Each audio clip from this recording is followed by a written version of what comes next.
வணக்கம். இலங்கையின் இன்றைய தலைப்புச் செய்திகள். உயர்தர தேர்வு வினாத்தாள்கள் கசியவில்லை, திட்டமிட்டபடி தேர்வு நடக்கும், வதந்திகளை மறுத்து தேர்வுகள் ஆணையாளர் நாயகம் அதிரடி அறிவிப்பு. சிறைச்சாலைக்குள் அராஜகம், கொடூர தாக்குதல், கைதி பலி, ரத்தத்தை பூசி உயிர் தப்பிய சாட்சியின் அதிர்ச்சி வாக்குமூலம்.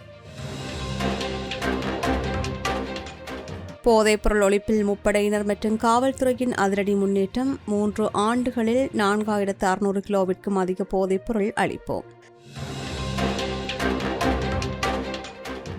செம்மணி மனித புதைகுழி அகழ்வு 51வது நாளில் மேலும் 8 மனித எலும்புக்கூடுகள் அடையாளம். இதுவரையில் மொத்தம் 540 எலும்புக்கூடுகள் மீட்போம். யாழ் வரணியில் பரவிய தீ, பனை தென்னை மரங்கள் எரிந்து நாசம், வீட்டின் கூரையில் விழுந்த தணலால் பரபரப்பு. மன்னார் ஒருங்கிணைப்பு குழு கூட்டத்தில் பரபரப்பு, மின்வெட்டு விவகாரத்தில் எம்பிக்கள் ரிசார்ட் ஜெகதீஸ்வரனிடையே கடும் வாக்குவாதம்.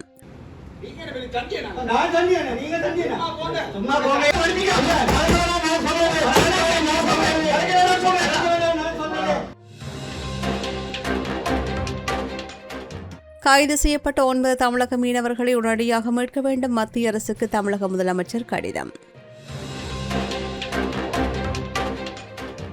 கௌபே மூலம் வீதியிலே அபராதம் செலுத்தலாம், காவல்துறை அதிகாரிகளுக்கு கடும் எச்சரிக்கை.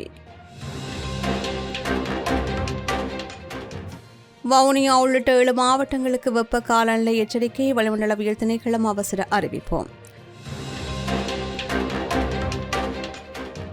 மத்திய கிழக்கில் ரகசியமாக குவியும் அமெரிக்க படைகள், தரைவழி தாக்குதல் அச்சத்தால் பிராந்தியத்தில் பதட்டம். கல்வி பொதுத்தராதர உயர்தர தேர்வுக்கான வினாத்தாள்கள் கசிந்துவிட்டதாக சமூக ஊடகங்களிலும் பிற தளங்களிலும் பரவி வருகின்ற செய்திகளை தேர்வுகள் ஆணையாளர் நாயகம் இந்திகா குமார் லியனகே முற்றுமுழுதாக நிராகரித்துள்ளார். பரவி வருகின்ற செய்திகள் அனைத்தும் முற்றிலும் பொய்யானவை மற்றும் அடிப்படை ஆதாரமற்றவை என்று தேர்வுகள் ஆணையாளர் தெரிவித்துள்ளார். இன்று இடம்பெறவிருக்கின்ற உயர்தர தேர்வு எந்தவிதமான இடையூறுமின்றி முன்னரே திட்டமிட்ட கால அட்டவணையின்படி முறையாக இடம்பெறும் என்றும் அவர் உறுதியளித்தார். தேர்வு வினாத்தாள்கள் எதுவும் கசியவில்லை என்றும், தேர்வு ஒருங்கிணைப்பு மையங்களிலிருந்து வினாத்தாள்கள் எந்த காரணம் கொண்டும் அகற்றப்படவில்லை என்றும் அவர் தெளிவுபடுத்தியுள்ளார். சமூக ஊடகங்களில் வெளியாகும் இத்தகைய பொய்யான செய்திகளை கண்டு தேர்வு எழுதுகின்ற மாணவர்கள் எவரும் பீதியடைய வேண்டாம் என்று கேட்டுக் கொள்ளப்பட்டுள்ளது. அனைத்து மாணவர்களும் தேவையற்ற குழப்பங்களுக்கு இடம் கொடுக்காமல் தத்தமது தேர்வு மையங்களுக்கு உரிய நேரத்திற்கு சென்று திட்டமிட்டபடி தேர்வில் கலந்து கொள்ளுமாறு தேர்வுகள் ஆணையாளர் நாயகம் மேலும் தெரிவித்துள்ளார். சிறைச்சாலைக்குள் ஆயுதங்களற்ற கைதிகள் மீது நடத்தப்பட்ட கொடூரமான தாக்குதலில் ஒருவர் உயிரிழந்த சம்பவம் பெரும் அதிர்ச்சியை ஏற்படுத்தியுள்ளது. கைதிகளின் உரிமைகளை பாதுகாக்கும் அமைப்பின் பிரதிநிதி சுதேஷ் நந்திமால் தலைமையில் கொழும்பில் இடம்பெற்ற ஊடகவியலாளர் சந்திப்பில் இந்த சம்பவத்தை நேரில் கண்ட தில்ஷான் செலவிரட்ன என்பவர் பரபரப்பு தகவலை வெளியிட்டார். சிறையில் இருந்தபோது அதிகாரிகள் மற்றும் சீருடை அணிந்த நபர்கள் பெயர் பட்டியலுடன் வாட்டுகளுக்குள் புகுந்து பூட்டுக்களை உடைத்து கைதிகளை வெளியே இழுத்து வந்து கொடூரமாக தாக்கியதாக அவர் தெரிவித்தார். சுமார் 45 பேர் இருந்த வாட்டில் அஸ்மான் என்பவர் உயிரிழக்கும் வரையில் அமானுஷமாக தாக்கப்பட்டதாகவும், தாக்குதலின் போது நண்பனின் உடலிலிருந்து சிந்திய ரத்தத்தை தன் மீது பூசிக்கொண்டு பிணம்போல் நடித்து உயிர் தப்பியதாக சாட்சியாளர் தில்ஷான் கண்ணீருடன் தெரிவித்தார். ரணசிங்க மற்றும் இஸ்ரோ ஆகிய அதிகாரிகளே பெயர்களை அழைத்து வந்து இரும்பு கம்பிகளால் மிதித்தும் தாக்கியதாகவும், சுமார் 1000 அதிகாரிகள் வரையில் வளாகத்திற்குள் இருந்ததாகவும் அவர் குற்றம் சாட்டினார். படுகாயமடைந்த கைதிகளுக்கு உடனடியாக சிகிச்சை அளிக்கப்படவில்லை என்றும் பலர் இன்னமும் சிறை மருத்துவமனையில் அவதிப்படுவதாக சுட்டிக்காட்டப்பட்டது. இந்த தாக்குதலில் ஈடுபட்ட குற்றவாளிகளை உடனடியாக கைது செய்ய போதுமான ஆதாரங்கள் உள்ளதாக தெரிவித்துள்ள கைதிகளின் உரிமைகள் பாதுகாக்கின்ற குழு பாதிக்கப்பட்டவர்களுக்கு உடனடி நீதி வழங்கப்பட வேண்டும் என்று வலியுறுத்தியுள்ளது. இலங்கையை போதைப் பொருளற்ற நாடாக மாற்றுவதை நோக்கமாக கொண்ட ரட்டம எகட்ட தேசிய செயற்திட்டத்தின் கீழ் முப்படையினர் மற்றும் இலங்கை காவல்துறையினர் இணைந்து முன்னெடுத்து வருகின்ற கூட்டு ஒழிப்பு நடவடிக்கையின் தற்போதைய முன்னேற்றங்கள் குறித்து விசேட ஊடகவியலாளர் சந்திப்பு ஒன்று நேற்று அதன் தலைமை அலுவலக ஊடக மையத்தில் இடம்பெற்றது. இராணுவ, கடற்படை, விமானப்படை மற்றும் காவல்துறையின் ஊடக பேச்சாளர்களுடன் போதைப்பொருள் தடுப்பு விசேட பிரிவின் உயர்தர அதிகாரிகள் பலரும் இதில் கலந்து கொண்டு முக்கியமான தகவல்களை பகிர்ந்து கொண்டனர். முப்படையினரும் காவல்துறையையும் ஒருங்கிணைத்து நாடு தழுவிய ரீதியில் போதைப்பொருள் கடத்தல் மற்றும் ஒழுங்கமைக்கப்பட்ட குற்றங்களுக்கு எதிராக தீவிர சோதனைகளை முன்னெடுத்து வருகின்றனர். இந்த கூட்டு நடவடிக்கைகளின் போது கைப்பற்றப்படுகின்ற போதைப் பொருட்களை முறையாக அளிப்பது இந்த செயற்திட்டத்தின் மிக முக்கிய அம்சமாகும் என்று காவல்துறை ஊடக பேச்சாளர் சுட்டிக்காட்டினார். கடந்த 2024 ஆண்டு முதல் சுமார் 3 ஆண்டுகால பகுதியில் 4652 கிலோகிராமிற்கும் அதிகமான போதைப் பொருட்கள் வெற்றிகரமாக அளிக்கப்பட்டன. நடப்பு 2026 ஆண்டில் மட்டும் இதுவரையில் 2168 கிலோகிராம் 387 கிராம் எடையுள்ள பெருமளவிலான போதைப் பொருட்கள் முழுமையாக அளிக்கப்பட்டதாக ஊடக சந்திப்பில் தெரிவிக்கப்பட்டது. பாரிஸ் வாழ் மக்களே, உங்களின் பேராதரவை பெற்ற கல்யாணி மற்றும் அன்னபூரணி தயாரிப்புகள் இப்போது 2 கிளைகளிலும். பிடி கேஷ் அண்ட் கரி லாச்சப்பல், பிடி சூப்பர் ஸ்டோர் ஹார்லி கோனஸ். மன்னர் மாவட்ட ஒருங்கிணைப்பு குழு கூட்டம் நேற்று இடம்பெற்ற போது மாவட்டத்தில் நிலவுகின்ற தொடர் மின்வெட்டு பிரச்சினை தொடர்பாக நாடாளுமன்ற உறுப்பினர்களான ரிசாட் பதியுதீன் மற்றும் ஜெகதீஸ்வரன் ஆகியோருக்கிடையே கடுமையான கருத்து மோதல் ஏற்பட்டது. மன்னர் மாவட்டத்தில் அடிக்கடி நிகழ்கின்ற மின்சார தடைகளால் பொதுமக்கள் சந்திக்கும் அசௌகரியங்கள் குறித்து கூட்டத்தில் விவாதிக்கப்பட்டது. அப்போது மின்வெட்டை பற்றி நாங்கள் பேசக்கூடாதா என்று நாடாளுமன்ற உறுப்பினர் ரிசாட் பதியுதீன் கேள்வி எழுப்பினார். இதற்கு பதிலளித்த எம்பி ஜெகதீஸ்வரன், முந்தைய அரசாங்கங்களில் அமைச்சர்களாகவும் மாவட்ட அபிவிருத்தி குழு தலைவர்களாகவும் பதவியில் இருந்தவர்களே தற்போதைய நிலைமை குறித்து கேள்வி எழுப்புவது தொடர்பாக காட்டமான கருத்துக்களை முன்வைத்தார். இதனால் இருவருக்கும் இடையான காரசரமான வார்த்தை பரிமாற்றம் ஏற்பட்டு கூட்ட அரங்கில் பெரும் பரபரப்பு நிலவியது.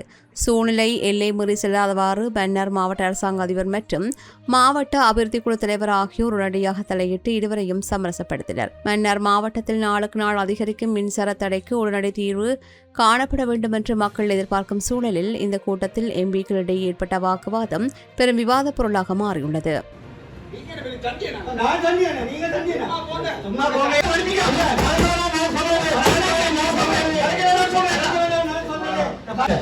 அந்த விஷயத்தை தான் நான் சொன்னேன்.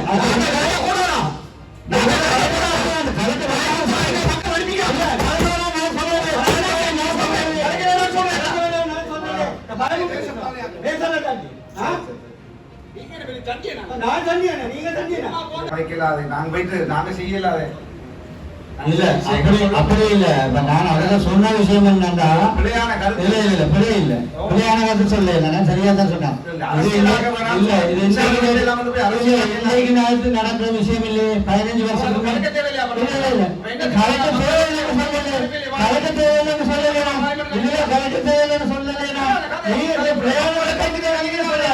உங்களுக்கு வாசியா நீங்க 15 வருஷம்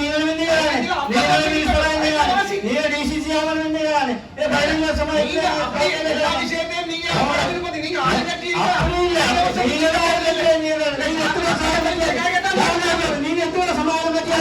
எத்தனை சமாதானம் இந்த வருஷமா போறாரு நீங்க மின்சார வெட்டு வாரது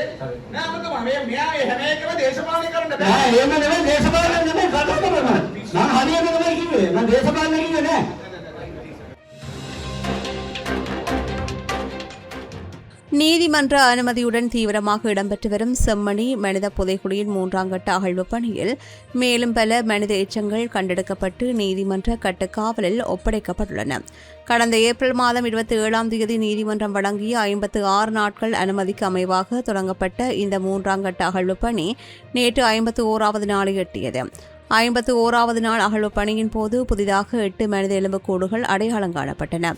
மேலும் ஏற்கனவே அடையாளம் காணப்பட்டவற்றில் 10 எலும்புக்கூடுகள் முற்றாக அகழ்ந்தெடுக்கப்பட்டு நீதிமன்ற பொறுப்பில் ஒப்படைக்கப்பட்டன. செம்மணியில் மேற்கொள்ளப்பட்ட 1ஆம், 2ஆம் மற்றும் 3ஆம் கட்டங்களில் 105 நாட்கள் அகழ்வுப் பணிகளின் முடிவில் இதுவரையில் மொத்தம் 552 மனித எலும்புக்கூடுகள் அடையாளம் காணப்பட்டன. அடையாளம் காணப்பட்ட 552 எலும்புக்கூடுகளில் இதுவரையில் 540 எலும்புக்கூடுகள் முழுமையாக அகழ்ந்தெடுக்கப்பட்டு பாதுகாப்பாக மீட்கப்பட்டுள்ளமை குறிப்பிடத்தக்கது. வரலாற்று சிறப்புமிக்க சுதுமலை அம்மன் கோவிலுக்கு எதிராக தாக்கல் செய்யப்பட்ட வழக்கு தள்ளுபடி செய்யப்பட்டிருந்தாலும் அதன் வரலாற்று முக்கியத்துவத்தை பாதுகாப்பதற்காக தான் தொடர்ந்து முன்னிற்பேன் என்று சட்டத்திறனையும் தமிழ் மக்கள் கூட்டணியின் துணை பொதுச் செயலாளருமான விஸ்வலிங்கம் மணிவண்ணன் தெரிவித்துள்ளார். வடமராட்சியில் ஊடகங்களுக்கு கருத்து தெரிவிக்கின்ற போது அவர் இதனை தெரிவித்தார். பிரதேச சபையின் எந்தவொரு அனுமதியுமின்றி சட்டவிரோதமாக மேற்கொள்ளப்படுகின்ற இந்த கட்டுமானங்களை தடுக்க கோரியும் வரலாற்று பகுதியை விவரம் தெரியாமல் இடிப்பதை நிறுத்த கோரியும் பிரதேச சபைக்கு எதிராக மணிவண்ணன் தரப்பால் வழக்கு தொடரப்பட்டது. துரதிருஷ்டவசமாக நீதிமன்றத்தால் இந்த வழக்கு தள்ளுபடி செய்யப்பட்டுள்ளது. எனினும் மானிப்பாயில் இதே போன்றதொரு பிள்ளையார் ஆலய கட்டுமானத்திற்கு எதிராக சட்டத்திரணி கலாநிதி குறிவரன் தொடர்ந்த வழக்கு இன்னும் நிலுவையில் உள்ளதை மணிவண்ணன் சுட்டிக்காட்டினார். நான் சுதுமலை அம்மன் கோவிலை இடிக்கச் சொல்லி வழக்கு தொடர்ந்ததாக சில விஷமிகள் தங்களின் அரசியல் லாபத்திற்காக பொய் பிரச்சாரம் செய்கின்றார்கள். ஆனால் ஆலய நிர்வாகம் செய்கின்ற வரலாற்று அழிப்புக்கு எதிராகவே நான் சட்ட நடவடிக்கை எடுத்தேன் என்று குறிப்பிட்ட அவர், சட்ட ரீதியான முயற்சி தோல்வியடைந்தாலும் தமிழ் தேசியத்தை நேசிக்கும் மக்களுடன் இணைந்து வரலாற்று எச்சங்களை பாதுகாக்க தொடர்ந்தும் போராடுவேன் என்று உறுதியளித்தார். வரலாற்று பிரசித்தமான சுதுமலை அம்மன் கோவிலினுடைய முன்பகுதியை காப்பாற்றுகின்ற நோக்கோடு மேலதிகமாக இடித்தளிப்பதை தடுத்து நிறுத்துகின்ற நோக்கத்தோடு இந்த வழக்கை தாக்கல் செய்திருக்கிறோம். ஆனால் துரதிருஷ்டவசமாக இந்த வழக்கு தள்ளுபடி செய்யப்பட்டிருக்கிறது. ஆனால் சுதுமலை மக்கள் மட்டுமல்ல, ஒட்டுமொத்த தமிழ் தேசியத்தை நேசிக்கின்ற மக்களும் அந்த சுதுமலை அம்மன் கோவிலுடைய வரலாற்று முக்கியத்துவம் கருதி அதனுடைய முகப்பு, அதனுடைய முன்பக்கம், தேர்முட்டி போன்றவை பாதுகாக்கப்பட வேண்டும் என்பதில் இன்றும் தீவிரமாக இருக்கிறார்கள். ஆகவே அவர்கள் சட்ட ரீதியான முயற்சி தோல்வியடைந்திருந்தாலும்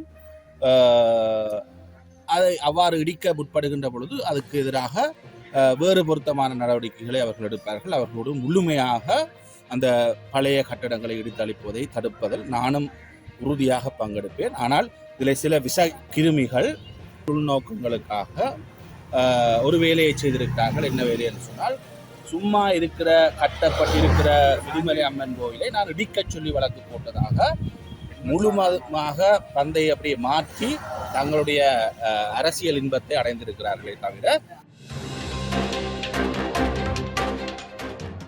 இலங்கை கடற்படையினரால் கைது செய்யப்பட்டுள்ள ராமநாதபுரம் மாவட்டத்தைச் சேர்ந்த 9 இந்திய மீனவர்களையும் அவர்களது மீன்பிடி படகையும் விரைவாக மீட்க தேவையான தூதரக நடவடிக்கைகளை எடுக்குமாறு வலியுறுத்தி மத்திய வெளியுறவுத்துறை அமைச்சர் டாக்டர் எஸ். ஜெய்சங்கருக்கு தமிழக முதலமைச்சர் கடிதம் எழுதியுள்ளார்.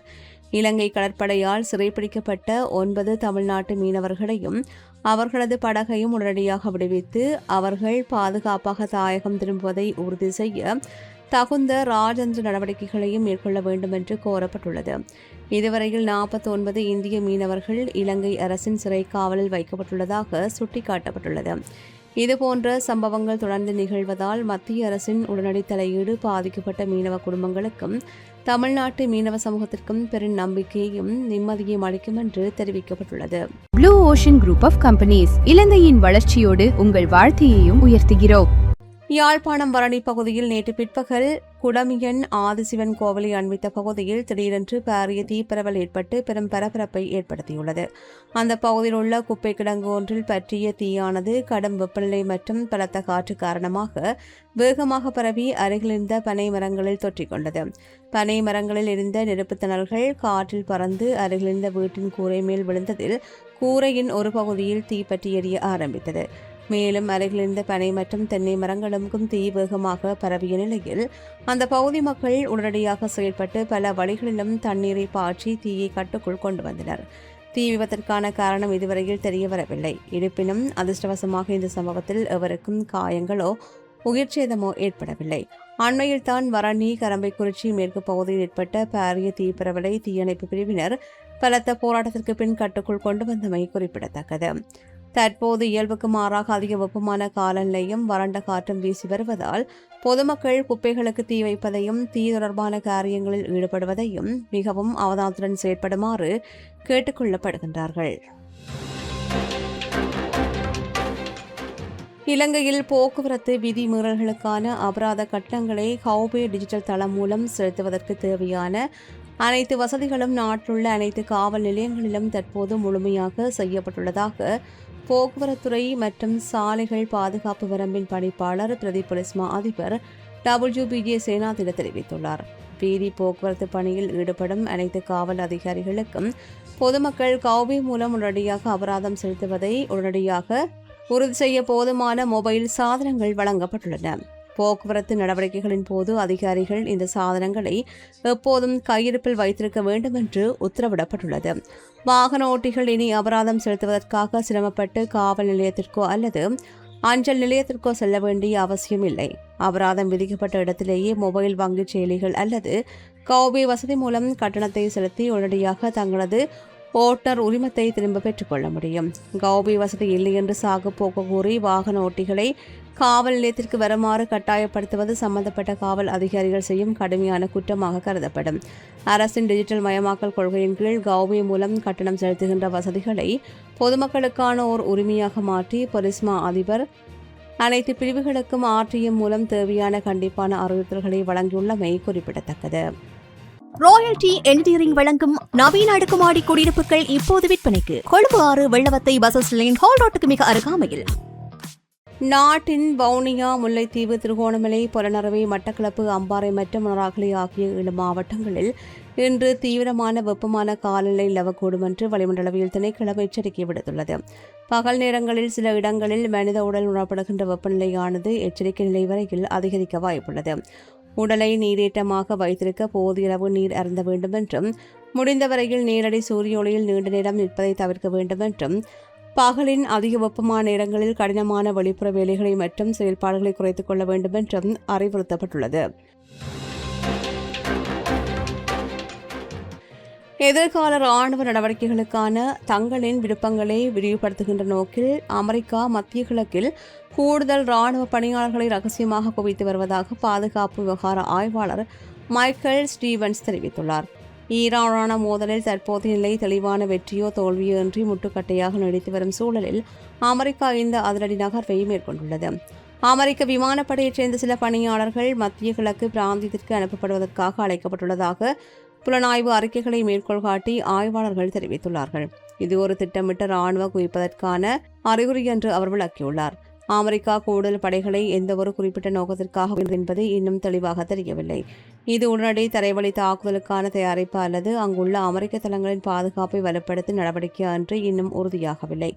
அமெரிக்கா தற்போது ஈரானுக்குள் முழுமையான தரை படையெடுப்பை நடத்தி வெற்றியை எதிர்பார்ப்பது நடைமுறையில் சாத்தியமில்லை என்பதே ஆய்வாளர் மைக்கேல் ஸ்டீவனின் மதிப்பீடாகும்.